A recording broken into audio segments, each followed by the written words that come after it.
Hello everyone, कैसे हैं आप सब लोग? Then I hope you are very happy and very good.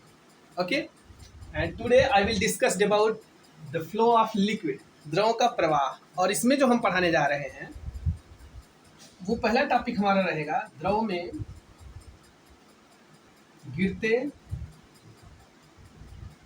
पिंड पर प्रभावी बल, जिसको हम स्टोक का नियम भी कहते हैं, स्टोक्स लॉ भी कहते हैं इसको. ठीक है, जिसको हम स्टोक का नियम भी बोलते हैं. अभी हम सेटिस्फाई करेंगे कि कैसे बोलते हैं इसको स्टोक का नियम. दूसरा हम कहेंगे टर्मिनल वेलोसिटी यानी सीमांत वेग.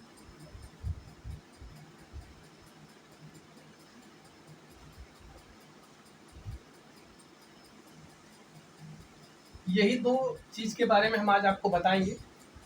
द्रव में गिरते पिंड पर प्रभावी बल कितने तरीके से कार्य करता है ये जानेंगे. इसके बाद सीमांत वेग के बारे में, अगर आप इसको जान जाएंगे तो सीमांत वेग बहुत आसानी से आप जानेंगे कि इससे ही पूरा रिलेट करेगा वो भी. ठीक है, तो पहला टॉपिक हमने बताया द्रव में गिरते पिंड पर प्रभावी बल.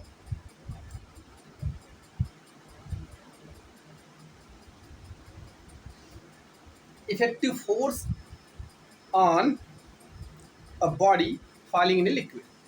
लिख सकते हैं इफेक्टिव फोर्स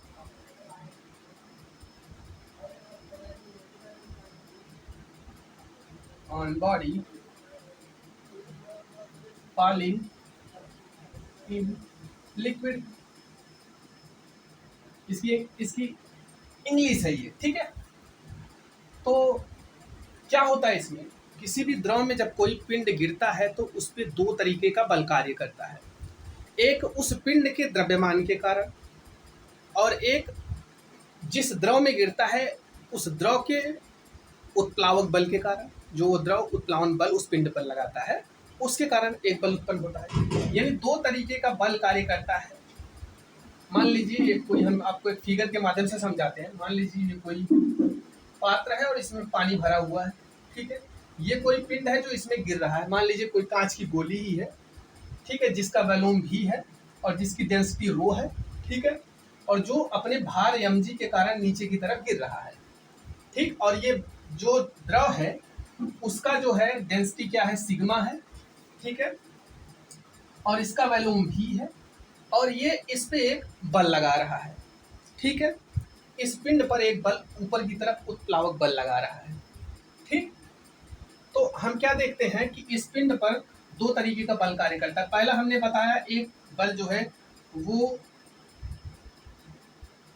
द्रव्यमान के कारण, इसके द्रव्यमान यानी इसके भार के कारण mg, और दूसरा जो है इस पर उत्प्लावक बल लग रहा है. क्या लग रहा है, v गुणे सिग्मा गुणे g ऊपर की तरफ. और यहाँ पे देखिए इस पिंड का जितना द्रव्यमान है, द्रव्यमान बराबर हमने पढ़ा हुआ है m बराबर आयतन गुणे होता है घनत्व. तो हम इस m के स्थान पर ले आके ये वाला पोर्शन ले आके रख देंगे. क्या रख देंगे, v गुणे रो गुणे g. अब हमको क्या ज्ञात करना है, यही प्रभावी बल ज्ञात करना है कि इस पिंड पर कौन सा ऐसा प्रभावी बल है जो इसको नीचे की तरफ लेके जा रहा है. ठीक है, द्रव में लेके जा रहा है. तो हम क्या करते हैं, प्रभावी बल निकालने के लिए प्रभावी बल निकालने के लिए इसको इसमें से क्या करेंगे, घटा देंगे. v रो g minus v sigma g.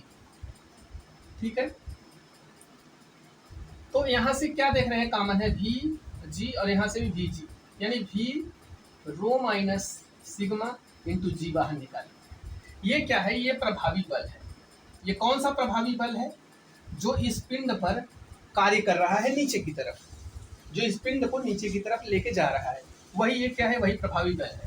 यही प्रभावी बल है. देखिए द्रव में गिरते पिंड पर यही प्रभावी बल है जो इस पिंड को द्रव में नीचे की तरफ लेके जा रहा है. ठीक, अब अगर हम इस पिंड का त्वरण निकालना चाहें तो g बराबर इस पिंड का किस त्वरण से नीचे की तरफ जा रहा है, g बराबर ये कांच की गोली का अगर हम त्वरण निकालना चाहें तो g बराबर हम लिख सकते हैं प्रभावी बल बटा द्रव्यमान. वैसे भी आप पढ़े होंगे त्वरण इज इक्वल टू होता है एफ अपान एम। तो वही चीज हम यहाँ पे लिखे हैं, प्रभावी बल अपान द्रव्यमान। तो हमने क्या देखा है, प्रभावी बल हमने यहाँ पे इतना निकाला हुआ, तो ऊपर रख देंगे हम यहाँ पे भी रो माइनस सिग्मा जी अपान द्रव्यमान यम। यम बराबर हमने बताया है कि आयतन गुणे घनत्व होता है, तो भी इंटू रो। भी से कैंसिल हो जाएगा। इधर देख लीजिए जगह नहीं है तो यहाँ देख लीजिए आप, यहाँ कुछ मिटा देते हैं, आप समझ गए होंगे। इसको आप स्क्रीनशॉट ले लीजिए फिर मिटा दें, ठीक।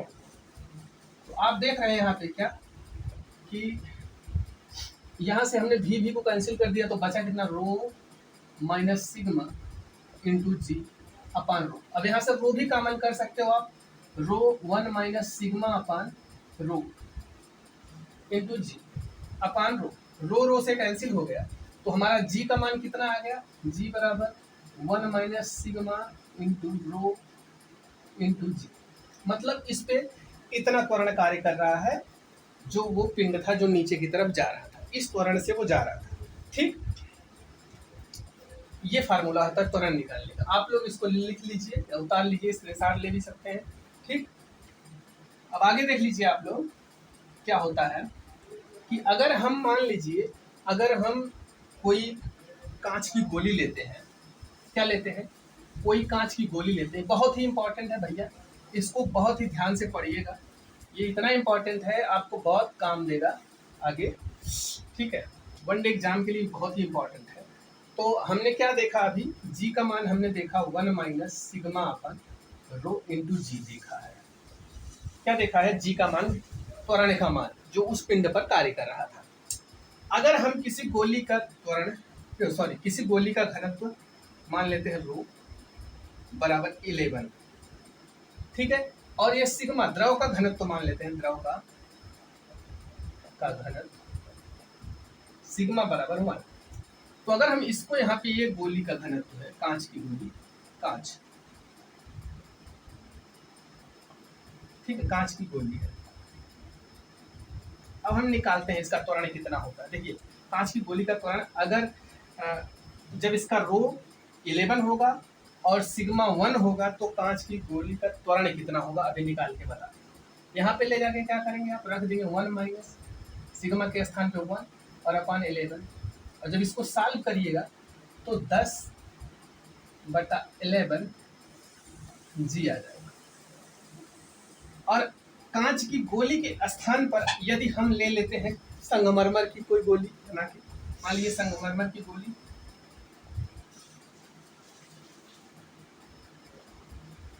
संगमरमर की गोली लेते हैं यदि, और यदि उसका जो घनत्व है वो है 2.5, और इसको जल का घनत्व एक ही रहने देते हैं, उसी पे ले जाके रखते हैं। तो अगर आप इस पे ले जाके रखेंगे तो आप डायरेक्ट सोल्यूशन देख लीजिए, जी बराबर 1 माइनस 1 अपान 2.5 को हम क्या लिख सकते हैं, 5/2 लिख सकते हैं। तो 5/2 जब लिखिएगा तो 2 ऊपर चला जाएगा, तो अगर आप इसको सॉल्व करिएगा 3/5 जी आएगा, ठीक है। और जब दोनों का हम क्या करेंगे, दोनों का जो है डिवाइड करेंगे, मतलब इसको जी डैश, इसको भी जी डैश मान लेते हैं, कांच की गोली का भी त्वरण जी डैश मानते हैं, यहाँ जी डैश, यहाँ भी जी डैश। यदि हम दोनों का जो है डिवाइड करेंगे तो कितना आएगा, देखिए जी डैश इज इक्वल टू जी कांच, जी डैश कांच का, कांच की गोली का त्वरण कितना हमने निकाला है, 10/11 जी अपान जी डैश संगमरमर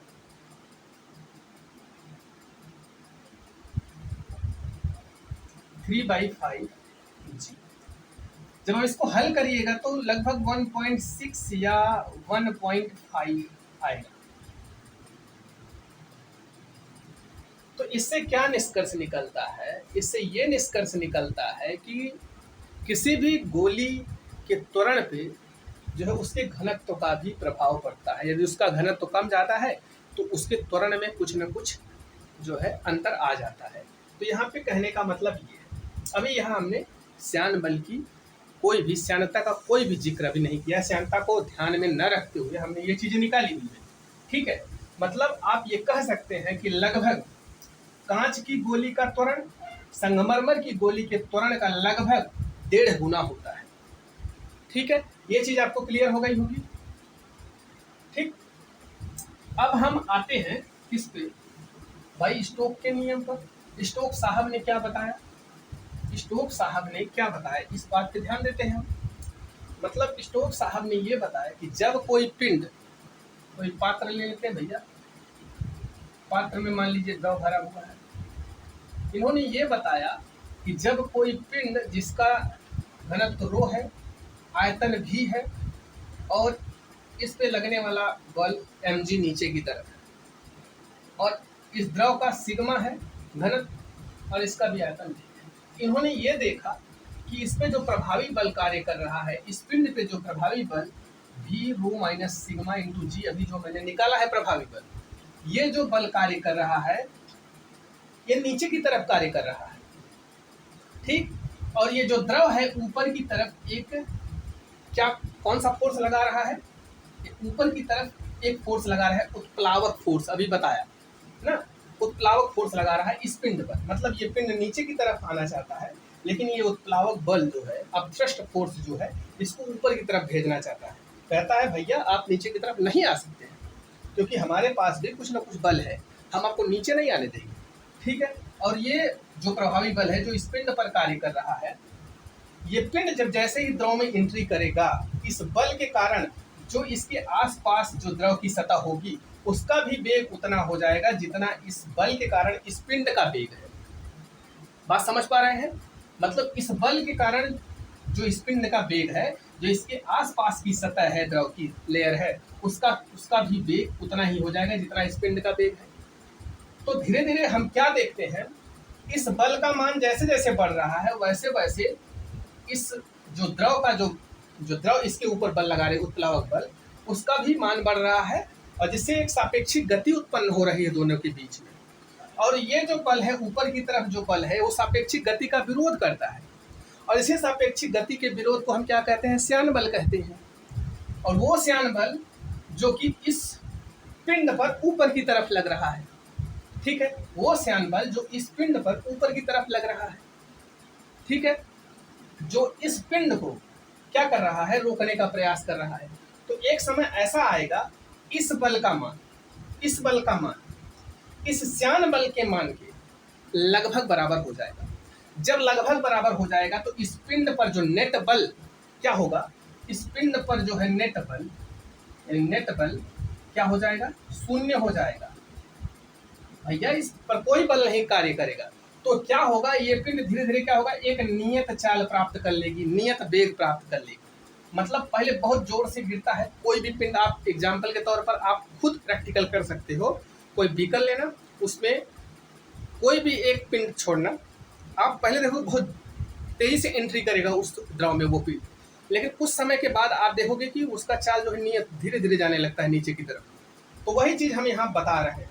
वो कारण क्या होता है, इस प्रभावी बल का कारण होता है, और ऊपर की तरफ लगने वाले श्यान बल का कारण होता है, जो इस पिंड को एक नियत चाल प्राप्त करता है नेट बल शून्य होने के कारण। ठीक है, मतलब इस पिंड पर नेट बल शून्य हो गया, जिससे इसकी चाल जो है नियत हो गई, और इसी चाल को क्या कहते हैं, सीमांत चाल। इसी चाल को क्या कहते हैं, सीमांत चाल कहते हैं। इसी को क्या कहते हैं, अंतिम वेग कहते हैं। अंतिम वेग या सीमांत वेग कहते हैं। टर्मिनल वेलोसिटी से कहते हैं। टर्मिनल वेलोसिटी पढ़ाने वाले थे ना, देखिए टर्मिनल वेलोसिटी इसी में आ गया, जो टॉपिक बोले थे पढ़ाने के लिए। तो टर्मिनल वेलोसिटी आप कह सकते हो जब किसी पिंड पर प्रभावी बल नीचे की तरफ कार्य करता है, और उस पिंड पर उस द्रव के कारण जो श्यान बल है, जो ये श्यानता बल है या श्यान बल है, ऊपर की तरफ जो कार्य कर रहा है, दोनों क्या होते हैं, आपस में बराबर हो जाते हैं, यानी नेट बल शून्य हो जाता है। तो एक अवस्था ऐसी आती है कि ये पिंड एक कांस्टेंट वेलोसिटी के साथ नीचे की तरफ फ्लो होने लगती है, मतलब नीचे की तरफ जाने लगती है। ठीक है, उसी चाल को हम क्या कहते हैं, सीमांत वेग या अंतिम वेग कहते हैं। ठीक है, अभी हम सीमांत वेग का फार्मूला भी डिराइव करेंगे। ठीक है, तो ये चीज़ तो आपको समझ में आ गया होगा, शायद लिखवाने की ज़रूरत है नहीं, आप समझिए, किसी भी चीज़ को रटिए मत। मैंने क्या कहा, ध्यान से देखिए, मैंने ये कहा कि इस पर एक प्रभावी बल अभी निकाल के मैंने इसलिए शुरू में बता दिया प्रभावी बल इस पिंड पर, इसलिए तो ये पहली हेडिंग है ना कि द्रव में गिरते हुए पिंड पर प्रभावी बल। यही प्रभावी बल के कारण नीचे की तरफ जा रहा था, जो कि श्यानता बल इसको ऊपर की तरफ ढकेल रहा था, नीचे की तरफ नहीं आने दे रहा था। भैया आइए मत, मैं भी हूँ वहाँ पे, ठीक है। तो इसी को क्या कहते हैं, सीमांत वेग या अंतिम वेग कहते हैं। आशा करते हैं आपको समझ में आ गया होगा। और एक चीज और, ये जो श्यान बल है इसी को क्या कहते हैं, इसी को हम स्टोक का नियम भी कहते हैं। जितना हमने अभी प्रोसेस बताया है इसी को स्टोक का नियम कहते हैं, ठीक है। और इसी स्टोक का नियम कहते हैं इसे कि अभी हमने बताया कि इसका वेग भी है और जो ये गोली की त्रिज्या है, स्टोक साहब ने बताया अगर r है और इसका वेग भी है तो एक फार्मूला डिराइव किया उन्होंने, F बराबर 6 पाई नीटा आर भी।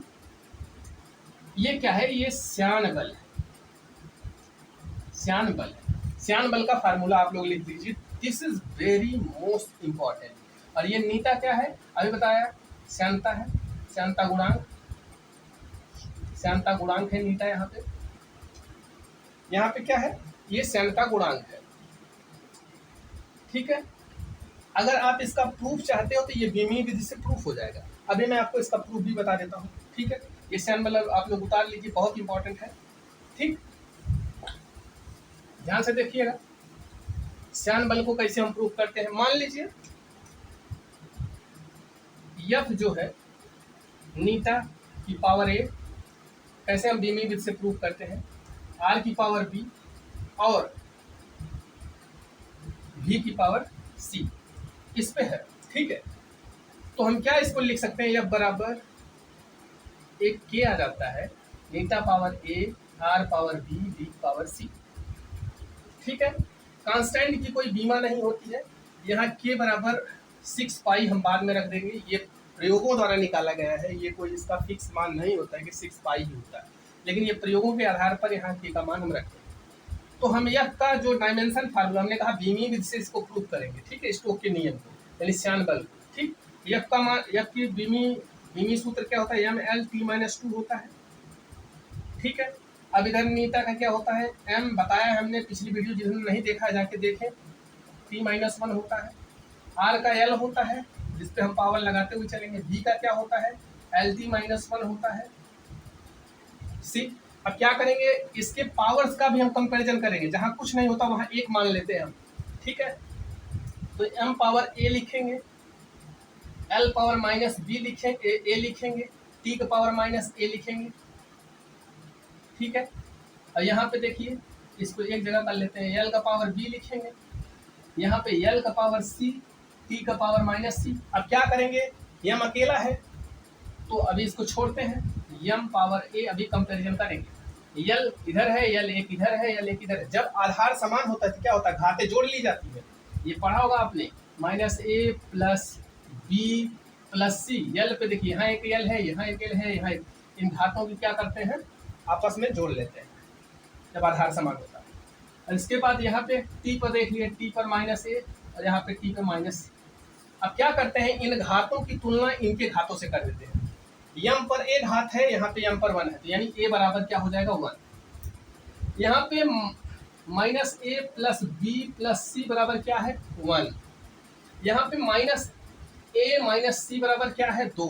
इसकी तुलना यहाँ से कर रहे हैं, इसकी यहाँ से -2 है। अब क्या करेंगे, a की वैल्यू, b की वैल्यू और c की वैल्यू हम निकाल के इसी में रख देंगे तो हमारा प्रूफ हो जाएगा, ठीक है। तो यहाँ पे a की वैल्यू क्या करेंगे, हम ले जाके इसमें रख देते हैं। मान लीजिए 1 यहाँ रख दिया मैंने, a की वैल्यू 1 है, -c बराबर 2, -2। अगर हम c बराबर इसको लिखना चाहें तो -2 प्लस 1, इसको घटाइएगा, इधर माइनस है ही, तो ये आ जाएगा क्या, c बराबर -c बराबर -1 आ जाएगा, माइनस माइनस से कैंसिल हो जाएगा, तो c बराबर क्या आ जाएगा, 1 आ जाएगा। यानी a बराबर 1 था, अब c बराबर भी क्या आ गया, 1 आ गया।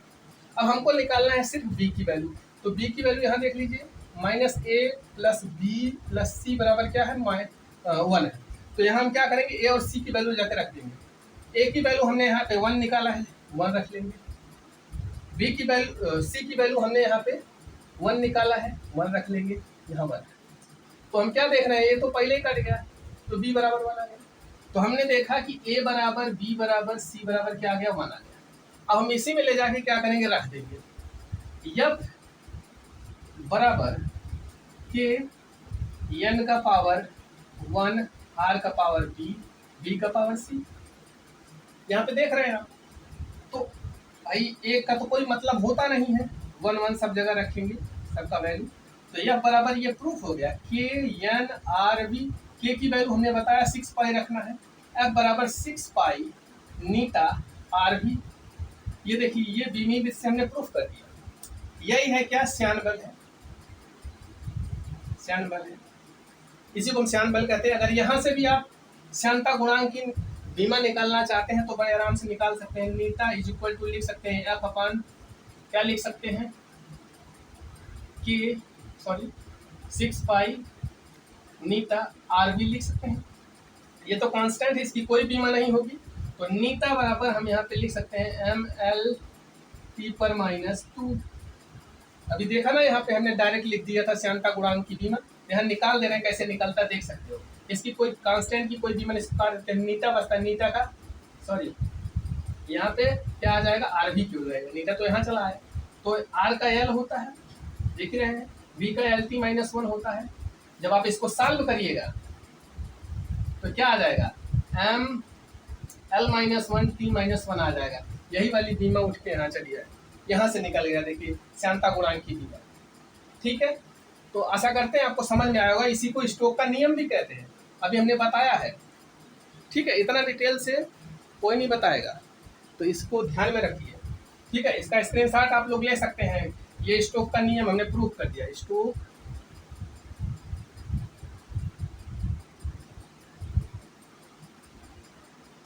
का नियम बीमी विधि से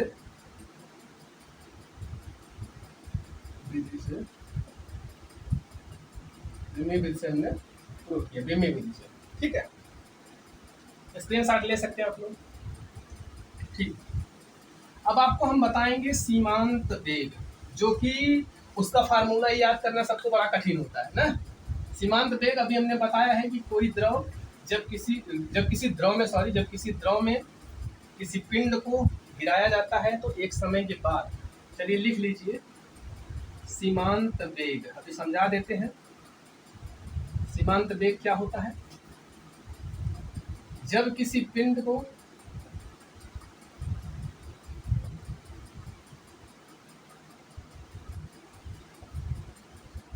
किसी द्रव में गिराया जाता है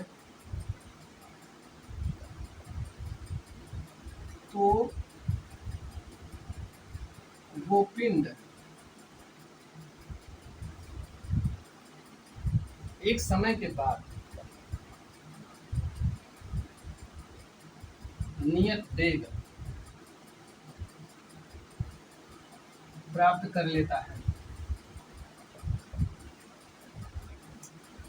कर लेता है, जिसे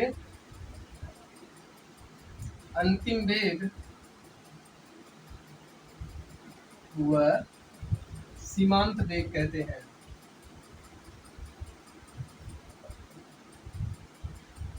सीमांत वेग कहते हैं, यानी टर्मिनल वेलोसिटी कहते हैं।